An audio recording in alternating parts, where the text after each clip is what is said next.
So I call this a paint with me, but honestly, it's more of a make bad art with me. So let's get some tea and let's make some bad art.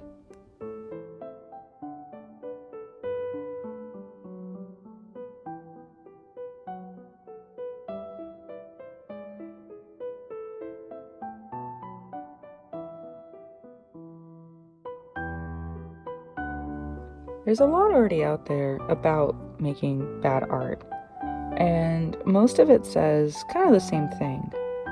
You make your bad art so that you can someday make good art.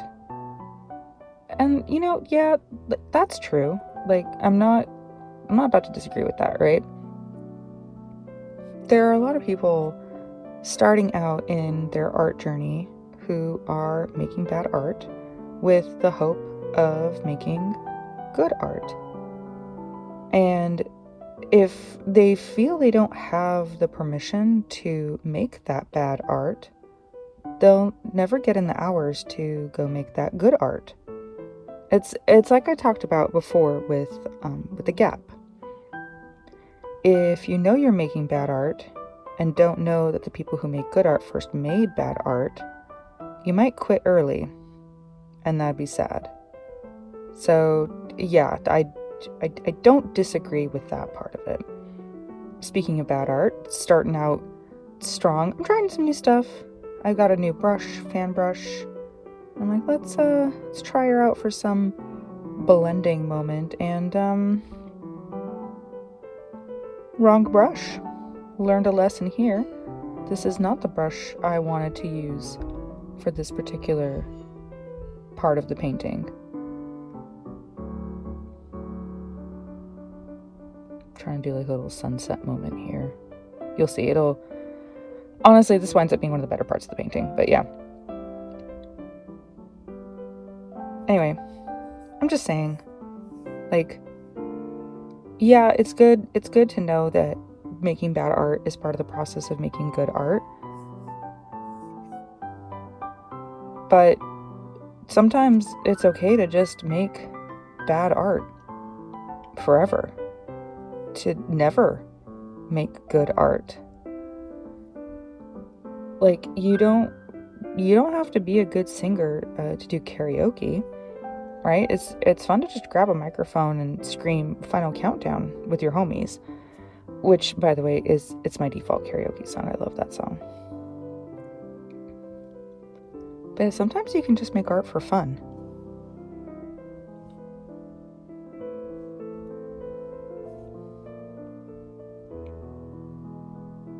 See, now this is the brush that I should have used in the upper part. I'm now trying to paint like kind of a bluish grayish wall. It's supposed to be bluish because of the shadows during sunset, but it is not even close to dark enough. And you can see I'm still kind of learning how to like make gouache wet enough, loosen it up enough. So, trying to get some darker colors in there. You can see the learning happening. You can also see my little finger holding it down that I didn't tape my paper down in advance. Rookie mistake. Always tape down your paper. So now the sheets below have a little bit of smudge on them. That's okay though. It's fine. Doesn't really matter. I'm doing all this for fun, right? Like, it's so weird how we put this barrier around art. Like, you're not allowed to do it unless you're good at it. Like imagine that for like other things people enjoy doing. Like, yeah, we'll say it for art, for writing, for singing, playing the guitar, things like that. Oh, are you any good, right? But like, I don't know, like hiking. Can you imagine you tell someone, oh yeah, I really like hiking. And they go, oh, are you any good at it? What is that even? Who cares? go touch grass, like why would that matter, right?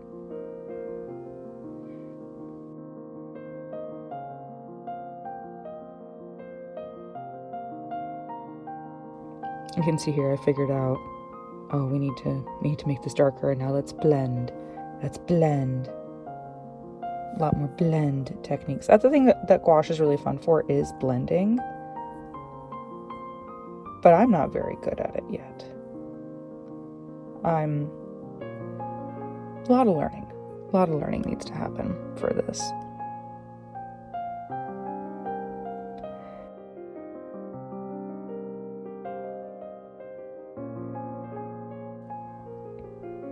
So I'm actually quite proud of this part, trying to paint the little wooden upper fence portion of this stone wall, right? And I don't have any lines, I don't have any pencil on this. I'm just freehanding these slats of wood, and honestly, quite proud of this. There's a couple parts in this little art painting that I'm proud of. Maybe is a strong way to put it, but no, I'm proud of it. I think the lines came out quite straight. I think I managed to have a pretty steady hand. And so this is supposed to be where you can see the sun setting.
Yeah.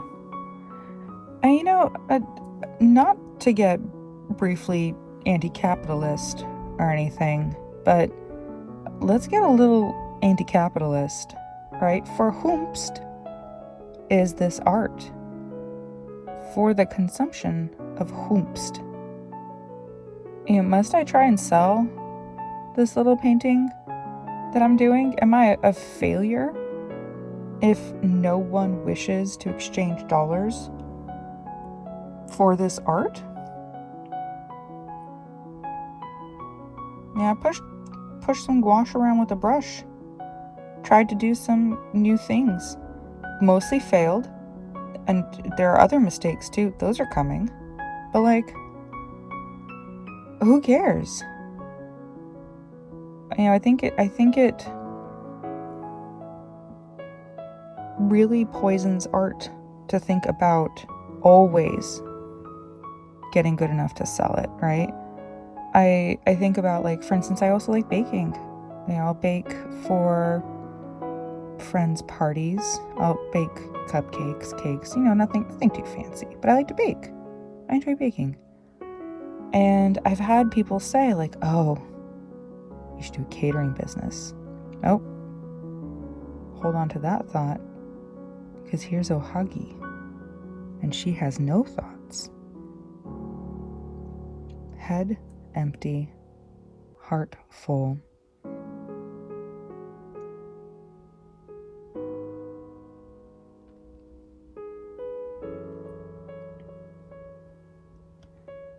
Oh, here she goes, trying to take a little drink.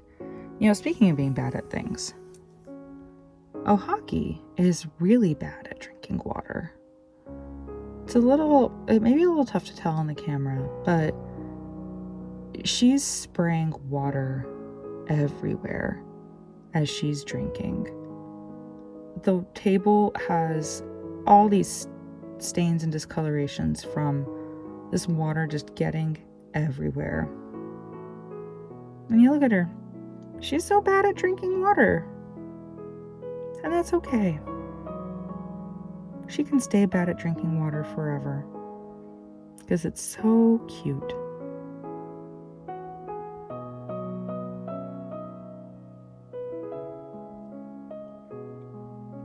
Anyway, like I was saying, so like I enjoy making cakes and cupcakes and things like that.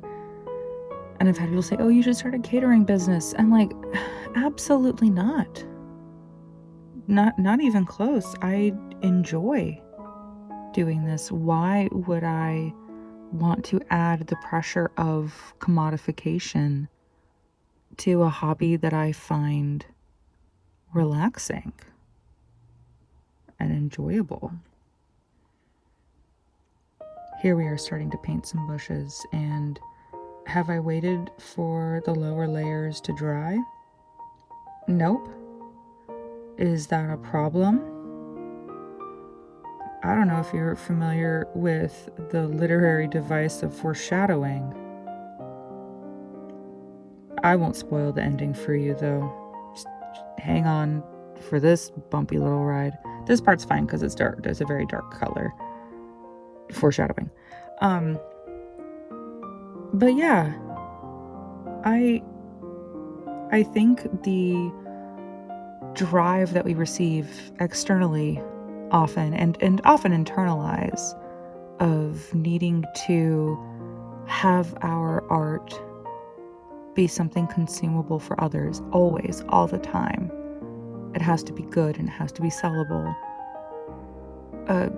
Really can strip the joy out of writing, out of painting, out of music, you know?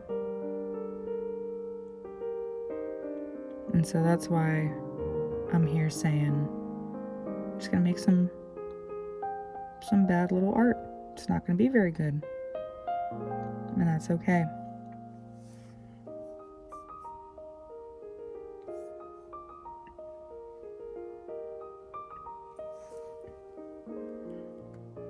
Oh, and that little bush, I'm gonna tell you what, I know it looks blue. Trust me, it's green. But in this light of this camera, it does look blue, but it is a little green bush that I'm painting here. And once again, holding down the paper in order to paint. So here comes the subject of the piece. You know, while painting this, I sort of did it in an order that I thought would be more cinematic, a little more dramatic reveal, saving the subject of the painting for the end.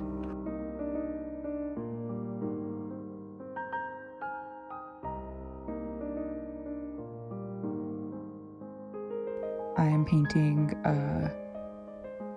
No Face, as you can see, from Spirited Away. I chose it because I just saw the stage show for Spirited Away. It was filmed, and I saw the film of it on the big screen. It was really fun.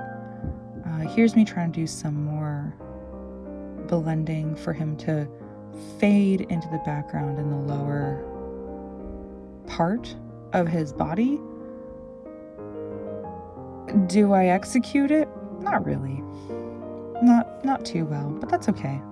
I said, this is fun. I just enjoyed the actual act of making this thing, even though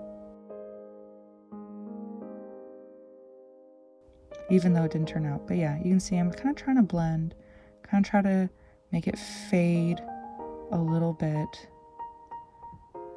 and it didn't quite work out. Oh, and here now, time for the big mistake. So here's the fun thing about gouache. Classic gouache blunder. When it dries, it's not like watercolor, where watercolor, once it's soaked into the page and dried, is set. Gouache reactivates. And you can see that happening here. Because with a dark color, it doesn't really matter if it reactivates. The color is so dark. With a light color, when you reactivate the gouache, all your sins are visible. Yep, more sin. Look at that. Just more reactivation. And you can see, I'm like, all right, I'm gonna try something different. We're gonna paint these tiny little leaves on this bush.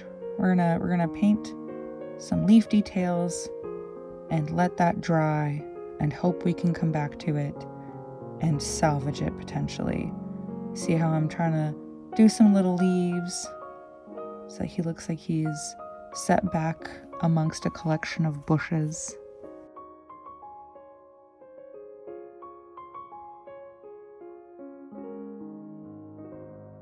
I gotta say, I like painting little leaves and little bushes. When I did the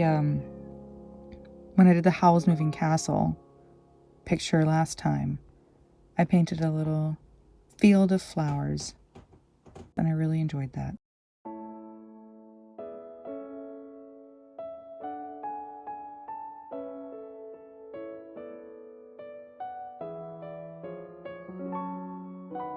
Oh, trying to do some cleanup here. Trying to scrape that paint so it dries faster maybe. And now it is time to paint the camellia flowers. I really like camellia bushes. I think they're very pretty flowers.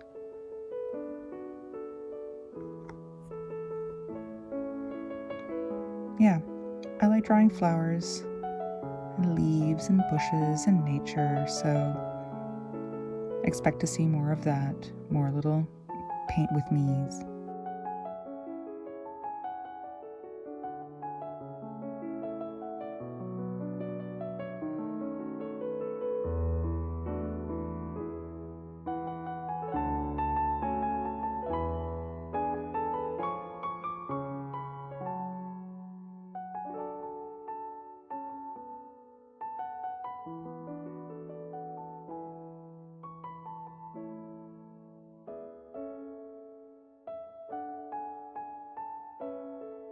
And now we're coming back to this problem.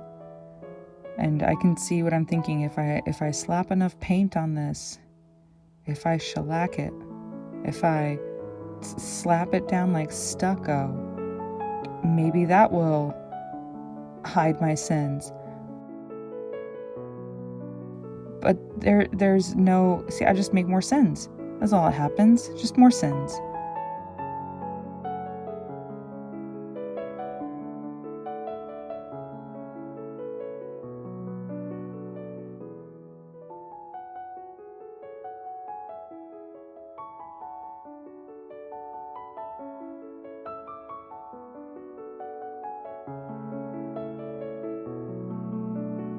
And so, when you can't win, what do?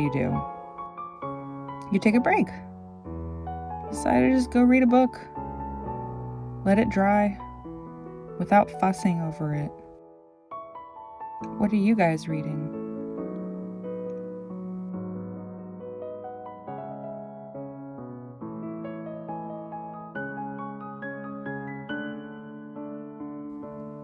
Oh, now we're back at it again. But this brush is so tiny, and the paint is so small, and so little paint, that now that the white is dry, I can just layer it on top and it shouldn't reactivate the base below.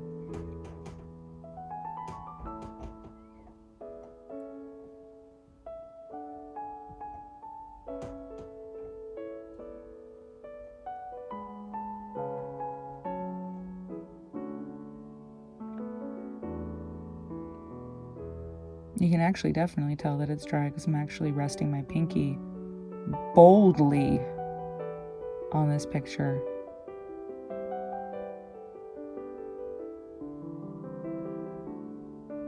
But yeah, like, thinking further about it with bad art, what if you're working on an art that you are actually good at? I talked about being a beginner and coming at it from a beginner perspective. But what if you've been at it for a minute and you're actually okay at the art? Like, I might think about my writing. Like, I'm okay at my writing. Sometimes maybe even good on occasion. I would say solid okay-ish with the writing thing, right? And so when you're already in a place where you are making good art, I think you still need that permission to make that bad art. I saw this TikTok, I think it was TikTok, a while ago, of someone who clearly knew what they were doing with the pottery wheel, and they were wheeling up some pots, right? Except it was just failure after failure, clay collapsing, falling to the side, caving in on itself. Like, listen, they're not all gonna be bangers. Sometimes you're not a good enough artist yet, like I've got this book I've been hammering at off and on for too long. Don't even want to talk about it, too long. And I'm putting it aside again. And I'm a better writer this round than I was the last time I tried it, but I'm just not a good enough writer to do what needs doing there. But like, that's okay. I'll do other things and develop other skills, and I'll come back to that book and I'll get it closer to better. And, maybe someday it'll stop being bad and it'll start being good. But in the process of getting there, I think it's really important that I have permission for it to be bad too, for as long as it needs to be. So, thanks for hanging out with me, making some bad art.